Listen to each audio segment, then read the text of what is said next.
নমস্কার, আশা করছি আপনারা সকলে খুব ভালো আছেন। আমার নতুন একটি ভিডিওতে আপনাদেরকে অনেক অনেক স্বাগত জানাই। আজ বুধবার, সকাল এখন 9টার মতন সময় হয়ে গেছে। সাধু আর সাধুর মামা আজ সকাল সকালই বাজারে চলে গেছে। আপনারা তো জানেনই, কালকেই আমরা বাড়ি এসেছি, তাই বাজার থেকে মাছ আরও কত কিছু সবজি নতুন নতুন যেগুলো আমরা ওখানে পাই না, সব কিছু আমরা এখানে এসে খাই। আর বাজার থেকে এনেছে এই কচুরি। কতদিন পর যে দেখছি আর কতদিন পর যে খাবো। কলকাতায় আসলেই বাজারের মিষ্টির দোকানের এই কচুরি কিন্তু খাই। চলুন, সবার খাওয়া হয়ে গেছে, এবার আমারটা নিয়েও বসেছি, আমিও খাই। আজ থেকে আমার শ্বশুরবাড়ির পাশে এই অনুষ্ঠানটি শুরু হলো।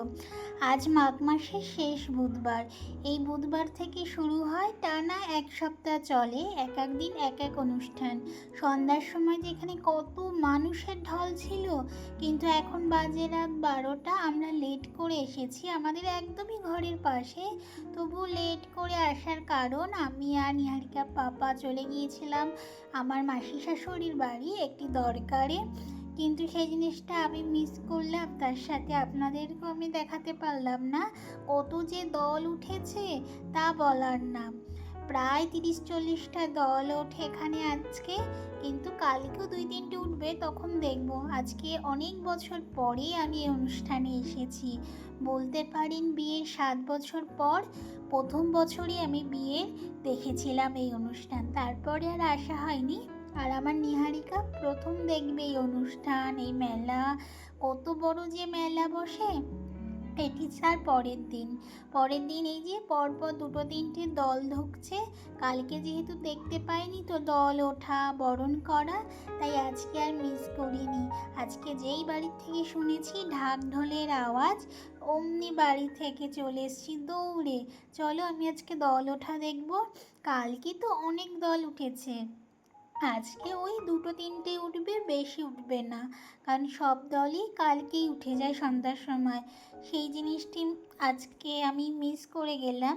দেখি পরে কোনো বছর আসলে আপনাদের সাথেও তা আমি শেয়ার করব। এই যে প্রথমে একটি দল উঠছে, এই দলটিকে উঠিয়ে নিয়ে তারপর পরের দলটিকে উঠাবে, এরকম করে।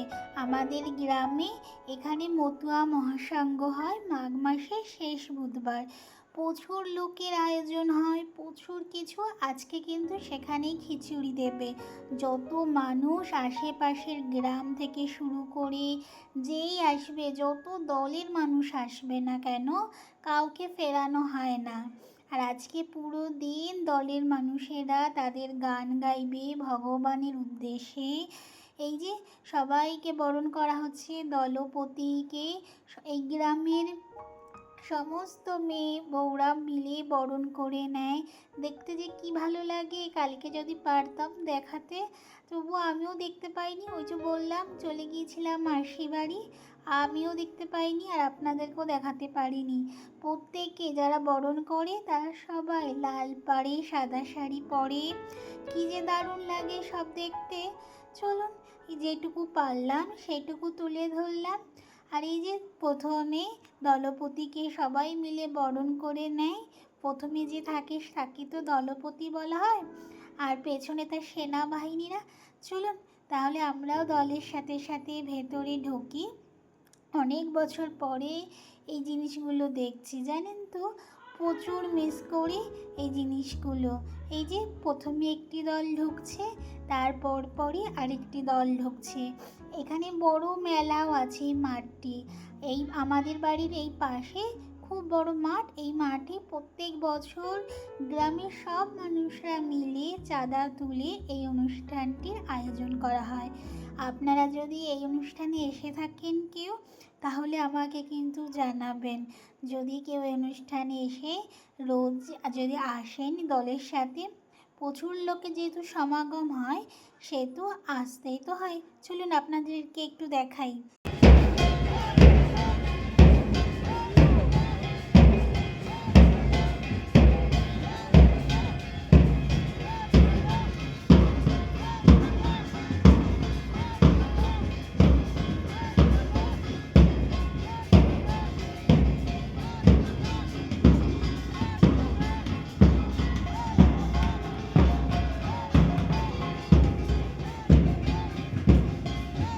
কত দূর দূর থেকে এই দল ওঠে এই সম্মেলনে, আর প্রত্যেকটি দলকেই একইভাবে বরণ করে নেয়। প্রত্যেককে না আমাদের এখানে যারা বরণ করে প্রত্যেকেই একই রঙের শাড়ি পরে, লাল পাড়ি সাদা শাড়ি পরে, মাথায় বরণ ডালা নিয়ে, হাতে পাখা নিয়ে, হাত পাখা নিয়ে হাওয়া করতে করতে প্রত্যেক দলকে মন্দিরের কাছে নিয়ে যাওয়া হয়। এত সুন্দর যে লাগে দেখতে, কিন্তু কালকে আমি ওই যে দেখতে পেলাম না, আর আপনাদেরকেও দেখাতে পারলাম না। আজকে যেটুকু দেখাতে পারছি এই, আর আমিও দেখছি আমার আমার সাথে সাথে আপনাদেরকেও। আর এটি প্রত্যেক বছরই অনুষ্ঠানটি হয়ে থাকে। এই এই যে দলটা, এই দলটা এসছে বাসুদেবপুর, কারণ এই পতাকায় লেখা আছে।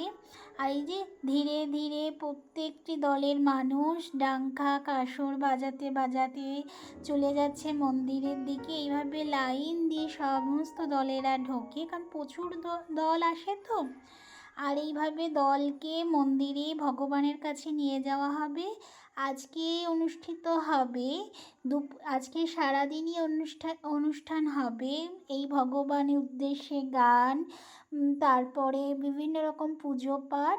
আর কাল থেকে হবে এই যে স্টেজটা, এই স্টেজে পুরো অনুষ্ঠান। এই যে বড় মাঠের প্যান্ডেল, পুরো মানুষ ভরে যায় যখন মাতাম হয়, কাসর ডাঙ্কা একসাথে বাজতে থাকে ঠাকুরের নামে। দেখতে যে এত সুন্দর লাগে। এইবার পুরো দলটিকে মন্দিরের চারপাশ দিয়ে এইভাবে ঘোরানো হয়, মন্দিরটাকে প্রদক্ষিণ করা হয় চারপাশ দিয়ে। এই তো দলেরা এবার উঠে গেছে এখানে। এবার দলেদেরকে সমস্ত দলকে জল বাতাসা দেওয়া হবে, তারপর শুরু হবে ধীরে ধীরে ভক্তদের গান, আরও কত কিছু। তার সাথে সাথে কদিন ধরে আপনাদেরকেও আমি দেখাতে থাকবো। আমি রোজ আসবো, কারণ আমার ঘরের একদমই পাশে। আর এখন ভগবানের উদ্দেশ্যে মাতামও হবে। তাছাড়া আরও কত গান বাজনা থেকে শুরু করে ডাঙ্কা কাসরের আওয়াজ কী যে ভালো লাগে আমার। তাই আমি একভাবে এখানে দাঁড়িয়ে পড়ে দেখছিলাম। আর এখন বয়স্ক মানুষেরা বসে বসে গান শুনবে। এই যে পুরো মাঠ, এই মাঠে পুরো লোকজনে ভরে যায়। এখন বিকেলবেলায় এসছি মেলায়। এই যে তো মেলার মাঠে কত বড় যে মেলা বসে, পুরো দোকানপাট। কিন্তু আজকে না প্রচুর ভিড়। তাই আজকে যেহেতু মেলার প্রথম দিন, ভিড় তো হবেই। তাই দেখছিলাম মেলার মধ্যে ঘুরে ঘুরে যে কোথায় কি আছে, কিন্তু আজকে কিছু কিনবো না জানেন, কারণ বাড়ির পাশেই মেলা, রোজই আসা হবে তাই না। ওই দেখুন নাগরদোলনা এসছে, আরও বাচ্চাদের গাড়ি গাড়িগুলো এসছে। কী যে দারুণ লাগছে। আজ কতদিন পর কলকাতার মেলা যে দেখছেন প্রত্যেকটা দোকানে কি ভিড়। চলুন সবাই মিলে এসেছি, একটু আইসক্রিম নেব। বাড়িতে ভাগ্না ভাগ্নিদের নিয়েই এসেছি, সাথে নিহারিকা আমার ননদেরা সবাই আছে। সবাই মিলে আজকে প্রথম দিন তো আইসক্রিমই খাওয়া হোক, তারপরে তো মেলা আছেই। চলুন তাহলে আইসক্রিম খেতে খেতে আজকের ভিডিওটি এখানেই শেষ করছি। ভালো লাগলে অবশ্যই একটি লাইক করে আমার সাথেই থাকবেন। আর ভিডিওটি কেমন লাগলো অবশ্যই আমাকে জানাবেন। Tata, bye bye.